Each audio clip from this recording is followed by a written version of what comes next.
Nos deux adversaires se faisaient à nouveau face, Light tenant fermement son trident et le Sarco attrapant un morceau de débris du bâtiment détruit. En voyant ça, Light le provoqua. Moi, tu vas me balancer des rochers dessus comme la dernière fois? Tu sais rien faire d'autre? Bizarrement, tu faisais moins le malin quand les rochers te tombaient sur la gueule. Tu as seulement eu de la chance que je fasse preuve d'impatience et que je t'ai sous-estimé.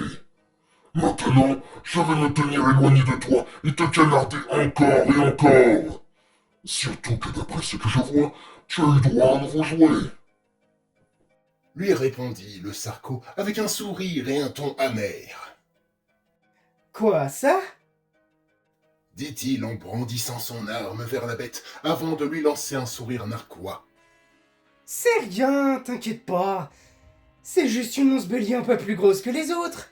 Tu veux pas venir la tester? Le Sarco eut un léger spasme d'agacement à l'œil qui lui restait. Puis il rétorqua en lui lançant ce qu'il avait dans la main avec force et en lui criant « Sans façon !» Light esquiva le premier projectile, mais à peine avait-il bondi sur le côté qu'il vit le Sarco soulever un tas de débris pour le projeter dans les airs.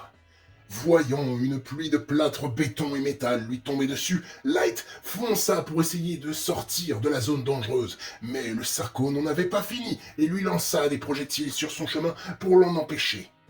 Notre ami avait beau être sous les effets du sang qu'il avait ingéré plus tôt, il était assailli de toutes parts, les morceaux de murs et autres débris de la salle de sport tombant autour de lui, et le Sarco continuant de le harceler avec ses jets de pierre.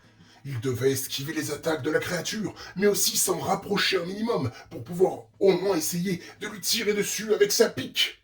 De plus, plus le temps passait, plus les effets du sang se dissipaient et plus il se fatiguait. Cette fois, compter sur une erreur de son ennemi qui semblait bien décidé à rester loin de lui tout en continuant de lui balancer tout ce qu'il trouverait serait plus compliqué. Soudain, à force de cavaler et sauter dans tous les sens pour esquiver les attaques, il se rendit compte de plusieurs choses. Premièrement, le Sarco avait plus de mal à viser avec son côté gauche, sûrement à cause de son œil en moins. Deuxièmement, les débris qu'il lançait rendaient le terrain accidenté et plus dur à parcourir, mais un nuage de poussière commençait à se former petit à petit dans la zone de projection.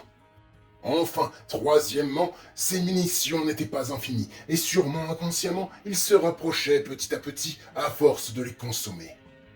Il fallait donc exploiter ces trois faiblesses. En quelques secondes, il mit un plan au point tout en continuant de courir. Il commença par moins se déplacer, limitant la zone d'impact pour créer un nuage de poussière plus facilement. Puis, tout en continuant d'éviter les débris, il se servit de son arme comme d'un bâton de hockey, soulevant des morceaux de ces derniers, puis les projetant en donnant un coup avec ses lames en direction du Sarco. Heureusement, avec son masque, le nuage de poussière ne l'affectait pas, et sa cible était assez massive pour difficilement la rater. Il savait que ça ne blesserait pas gravement le Sarco, mais là, le but était surtout de le provoquer et l'agacer. Il lui cria donc « Hé, tu vois?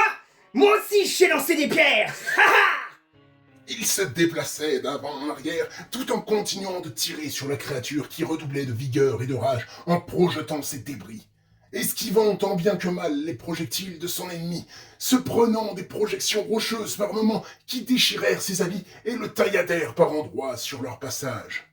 Puis, Light enfonça les lames de son arme dans un gros morceau de mur à côté de lui. Il le souleva et le jeta de toutes ses forces sur l'angle mort de la bête. À cause de la poussière, de sa rage et de son œil crevé, le Sarco ne vit pas l'offensive de Light et se la prit en plein visage. Il fit quelques pas en arrière pour retrouver son équilibre, se secoua la tête et mit sa main dessus, ressentant une petite douleur malgré sa résistance. Ces quelques secondes suffirent à Light pour prendre une nouvelle fiole de sang alors que les effets de la dernière s'étaient dissipés il y a peu. Il sauta sur un tas de débris afin de se propulser sur le Sarco. Le colosse eut juste le temps de voir la silhouette de Light arriver sur lui avant qu'un bang retentisse et que le monde devienne noir tout autour de lui, une vive douleur à l'œil qui lui restait l'accablant.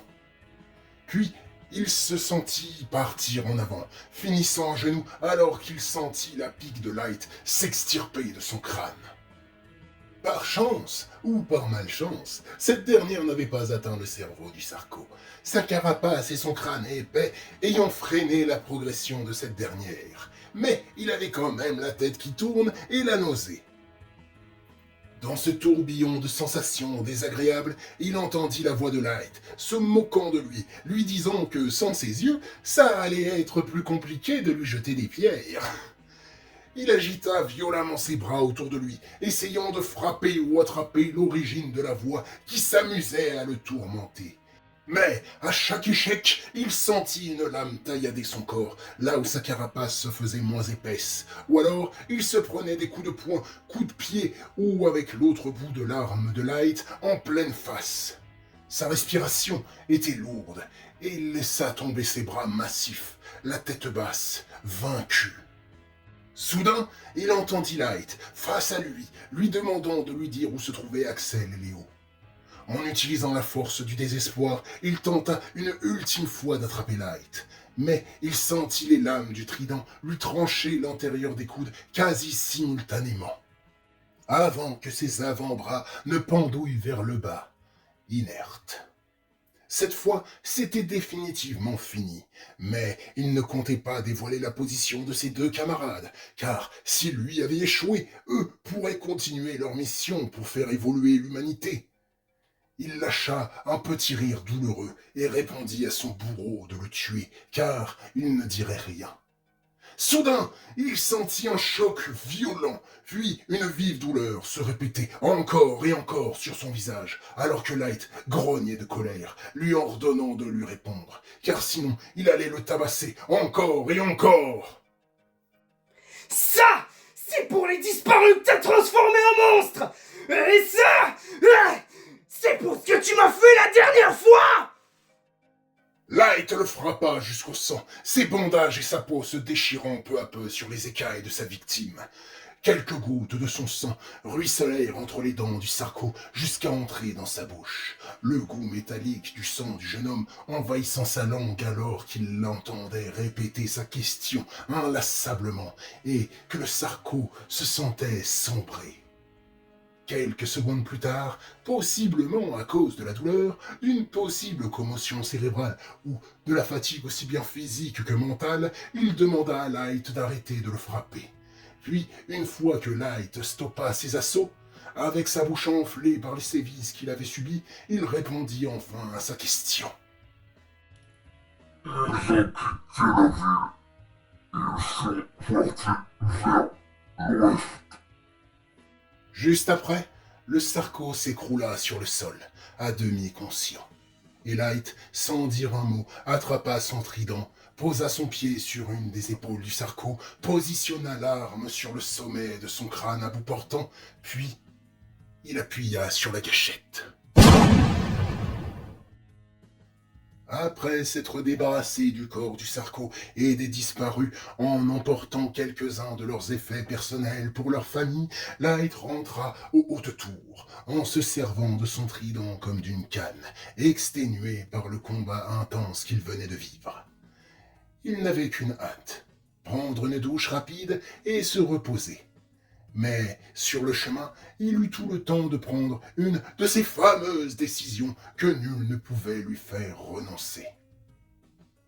Une fois rentré, les gardes lui demandèrent ce qui lui était arrivé, et il leur répondit simplement qu'il avait croisé le Sarco, et que maintenant il ne serait plus un problème. Les deux gardes se regardèrent choqués alors que Light entrait dans l'atelier des jumeaux, ces derniers l'accueillant en lui donnant une chaise et en l'aidant à s'asseoir. Ils demandèrent à un des gardes d'aller chercher Julian sur le champ et en profitèrent pour désinfecter les plaies de Light le temps qu'il le fasse. Quand Julian arriva, tous les trois l'attendaient sagement. Light, recouvert de bandages et de pansements au niveau des mains et des entailles que lui avaient fait les projections de débris. Il lui fit une petite tape dans le dos, à défaut d'une accolade. Puis tous s'installèrent et écoutèrent Light leur raconter le récit de ses retrouvailles avec le Sarco. De fait, de ce qu'il y avait à retenir et à transmettre, c'est que les disparus ne l'était malheureusement plus, et que le Sarko était mort. En ce qui concerne l'information sur les 2 super infectés qui ont quitté la ville, ça, il s'en occuperait plus tard, répondit Julian. Par la suite, Julian alla donc transférer les informations à la base et aux éclaireurs restés là-bas. Et pendant ce temps-là, Light retourna à l'appartement pour faire sa toilette et peut-être enfin se reposer convenablement. Pour le coup, Light dormit pendant plus d'une dizaine d'heures, l'épuisement l'ayant vite emporté dans les bras de Morphée. À son réveil, il apprit par Julian que les éclaireurs rentraient dès aujourd'hui au tour, et tous le remerciaient pour son travail, même si, visiblement, certains commençaient à se douter de quelque chose sur ses capacités. Light lui répondit que ça ne l'étonnait pas beaucoup, mais qu'il n'aurait plus ce genre de soucis à se faire, car il allait partir traquer les 2 super infectés restants en précisant que c'était sa responsabilité de le faire. Julian le regarda surpris et exaspéré en voyant son regard déterminé qu'il connaissait si bien à force. Il s'affala dans son siège après un soupir et lui avoir rétorqué « D'accord, très bien. Fais comme tu veux. » Light savait qu'il se faisait du souci, mais il insista calmement, répétant que les super infectés existaient par sa faute et qu'il était peut-être le seul à pouvoir les arrêter.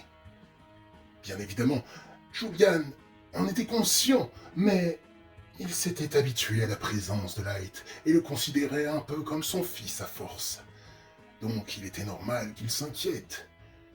Il lui demanda donc de prendre malgré tout quelques jours pour se préparer et laisser le temps aux jumeaux de finir la version finale de son arme. Light soupira à son tour, non pas d'exaspération, mais d'amusement, et accepta la requête de Julian. Ils se levèrent et allèrent annoncer aux jumeaux ce que Light avait prévu de faire, afin de commencer à préparer son voyage en dehors de la ville, dans ce monde qui lui était encore inconnu. Light n'avait pas envie, bien sûr, de quitter tous ses amis, mais il était temps pour lui d'assumer ses responsabilités, de réparer ses erreurs et d'en apprendre plus sur ce monde. Mais je vous garde tout ça bien au chaud pour la suite de cette histoire que vous découvrirez dans le 3e acte de l'épopée de Light.